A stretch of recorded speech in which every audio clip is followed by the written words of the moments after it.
Well, folks, it's that time of year again.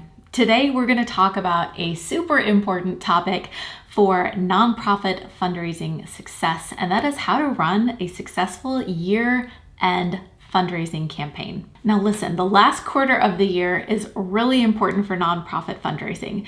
I don't know if you know this, but nearly a third of all donations to charity come in the last month of the year, December. One does not simply ignore year-end fundraising. So whether you already have some year-end fundraising campaigns under your belt, or this is your first time attempting a year-end fundraiser, I'm hoping this video will help you out because we're going to break down how to plan this out step by step.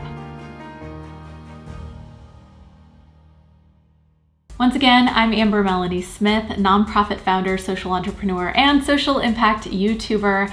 I make these videos here to help you on your change-making journey so you can be successful at making an impact through nonprofits, social entrepreneurship, leadership in your community, and more. Don't forget to check out my over 250 plus videos on the rest of my YouTube channel. I've got content on fundraising like this video, grant writing, starting a nonprofit, recruiting a board of directors, finding volunteer opportunities, pretty much anything that you can imagine. And of course, check out my website, CHANGEMAKER Cafe, where I have more resources laid out for you on all of these topics. All right, let's dive in. All right, step one, and this is a great step for literally anything you're gonna do in life, but especially in social impact work, is you've gotta write out your plan. All right, step one, have a plan. And in order to start thinking through your plan for year-end fundraising, you've gotta ideally start a couple months in advance. But we're talking out a written plan that lays out your goals, your timeline for communications, and what the money is going to support in your organization. So some of the most successful fundraising campaigns I've ever seen have gotten really clear about the target for that year-end fundraising campaign. For example, do you need to raise the remaining $5,000 to build dog houses for 20 adoptable dogs? Do you need to raise $100,000 to invest in your programs and operations team so you can serve 100 more kids next year?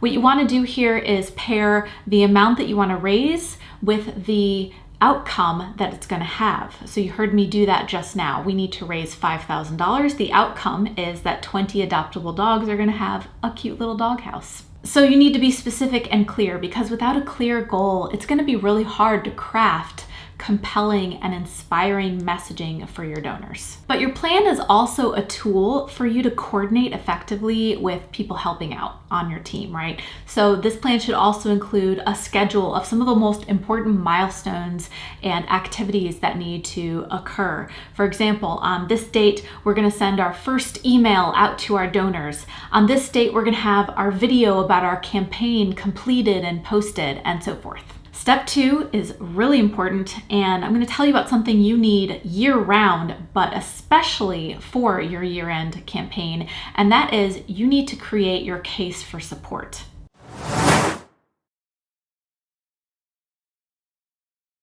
Now, if you're unfamiliar, a case for support is basically a document. It's not too long. It often includes pictures and graphics, but the idea is this is a document that lays out why people should support your organization, especially during the fundraising campaign in question. So your case for support document is going to include things like, why does your nonprofit exist in the first place? So basically, what is the vision of the world you hope to see through the work of your nonprofit? Maybe a world where no child goes hungry, or a world in which all adorable animals get to have a home, etc., etc. So you need to cover why the nonprofit exists, your mission and vision. You need to talk about the problem that your organization is out there solving, because people fundraise in order to get the funding needed to solve a community problem.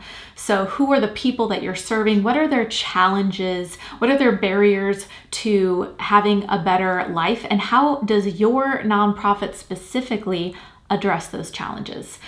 Third, and that is how your nonprofit specifically intends to solve those problems, you need to talk a little bit more about this in detail. So what is your programming? How does your programming solve these problems?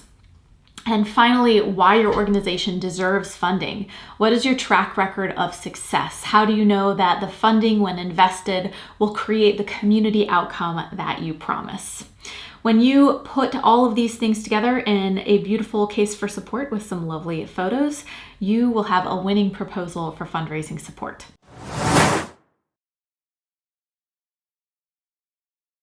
The third thing you need to do in preparation for your year-end fundraising campaign is to segment your donor list. Not all human beings are the same. Not all donors are the same. And so the messaging you send out to one donor might not be as compelling as it is to another donor. So you want to look through your list of donors and segment them based on things like their past giving history with your organization. How engaged are they? Do they volunteer with you? Do they attend a lot of your events? Maybe you know some things about their lives, like they have a family in the area, or they have certain hobbies, or I don't know what information you would be collecting about your donors, but whatever you know about your donors can help you create a really healthy, helpful segmentation for your list. For example, when thinking about a donor's giving history, let's say you have a group of donors who have given a lot to your organization already and they give every year, and then you have a group of donors who maybe just donated once and they don't have that long track record of donating like the other group. So the group that has already donated a lot, they might not need to know as much about your mission and the reason you exist, but they probably need to know more about your impacts so that you can inspire them to keep giving, right? So what has been accomplished with their investment so far, and what do you hope to accomplish with further investment? Whereas the group of new donors are still warming up to your cause, you're still building trust with them. They might need a little bit more education on the why behind your organization. So the problem that you're aiming to solve and how giving financially can help you achieve the solutions that will solve that problem. Now, if you're just starting out as an organization, or maybe you don't have an existing list of donors, you might be wondering what to do here. So here's what you're going to have to do.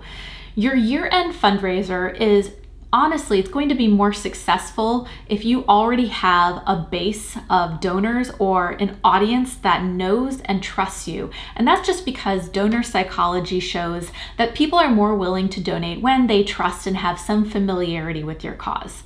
But if you haven't established that audience or donor base yet, you want to start several months before the year-end fundraising campaign to start building that audience. You can do this through networking events, you can do this through public speaking engagements, but you're going to need to have a period of time before you can ask anyone for any money where you're just educating people on what your cause even is and what the problem you're hoping to solve. Now, if you're wondering about more strategies to use when you're first starting out and you don't have a donor base at all, check out my other video, how to even start raising money, to talk through those steps.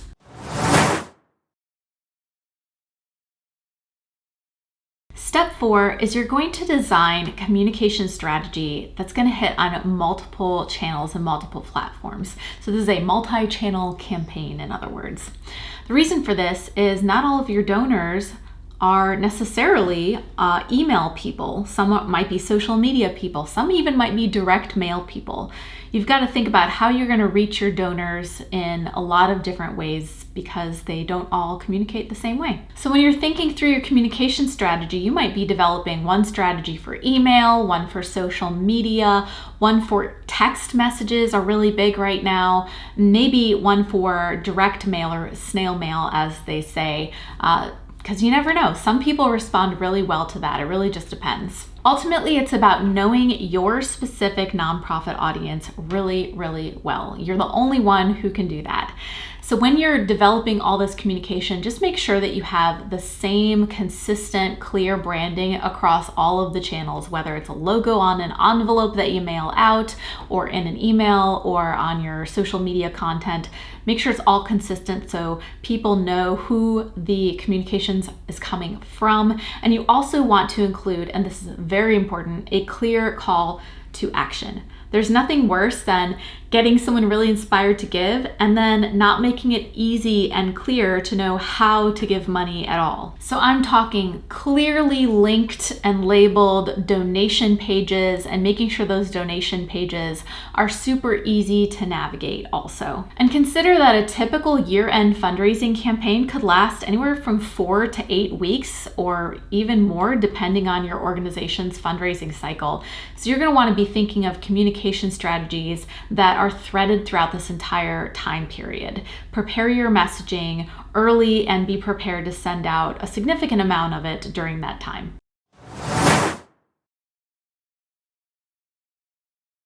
The fifth step is you really want to refine your donation page online. So let's talk about that donation page, because I've mentioned in other content that a poorly designed donation page can really turn away lots of donors. I've seen statistics that say over half of the donors who visit a poorly designed donation page just leave. I've seen stats that say up to 70%.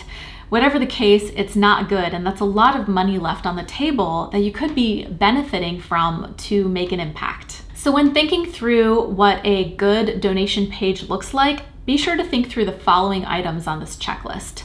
1, it's got to be simple. Don't make it overly complicated. Don't weigh it down with a lot of text, especially small text.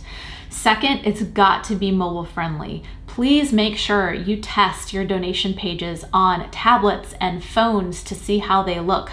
I've done this before, and when your little donation box is off to the side and hard to read, that's just frustrating for a donor. Don't frustrate the people as they're trying to give you money. 3rd, it's got to be visually appealing. You want to make sure that you have photos related to your mission and your cause, perhaps showcasing the people you serve with their consent, of course. Anything that helps people understand the story that your cause is trying to tell. Next, you want to be sure to include suggested giving amounts, and where appropriate, show what those giving amounts might support. Something like, $500 will cover the cost of providing mentoring to 20 kids. I'm just making that up, but you get the idea. And then finally, any testimonials or impact stories that you can tell very succinctly in clear, bold font on these donation pages is going to help you tell that story. If you're still looking for a solution to publish your donation page, try Zeffy, the sponsor of this video and the only free, completely free fundraising platform solution out there for nonprofits. Like I said, Zeffy is the only 100% free fundraising platform out there for nonprofits, and over 50,000 organizations across North America are already using this platform. It makes customizing your donation page, like we've been talking about, super easy. You can apply your organization's colors, your branding, your logo, your impact stories and photos, applying some of the strategies that we just talked about.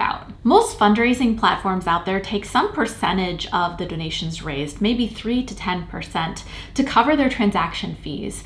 But Zeffy relies on just optional voluntary contributions to cover its bills. This allows the platform to live up to its values of helping nonprofits maximize their donations. And it's easy to use, earning it a 4.8 out of 5 rating on Capterra. On Zeffy, you can accept regular donations, but you can also get creative and try some of their other fundraising functionality like recurring donations or memberships or ticketing, auctions, raffles, and more. So if you're looking for a solution, whether you're just starting out or a more robust nonprofit, I encourage you to check them out, and I'm going to leave the link below to do that.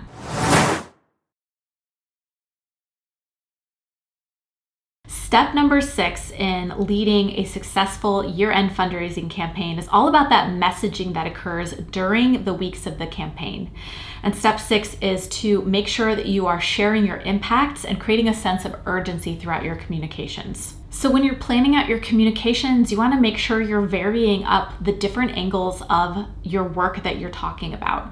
You want to talk about the stories, the statistics, the updates that are really going to showcase the impacts of the donations that your donors are making. So maybe in one message, you want to talk about a testimonial about someone who was served and whose life was improved by your organization. Maybe in another communication, you want to talk about the gap. If you've watched some of my past videos, I talk about this thing called the gap, and that is basically the difference between where your organization is right now and where it wants to go. So how many people are you able to serve on your current budget with your current resources?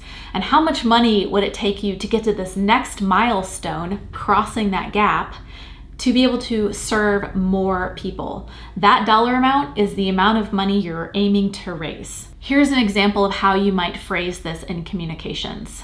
With our current budget, we can serve 100 kids in a year. But if we can raise X amount of dollars, we can increase that number by 25 kids next year. Finally, as you get closer to the end of the year and closer to your goal, make sure that you're providing updates on the progress of the campaign to your donors, because donor psychology says that people are more likely to donate when they know that there's a deadline approaching and that goal is almost reached.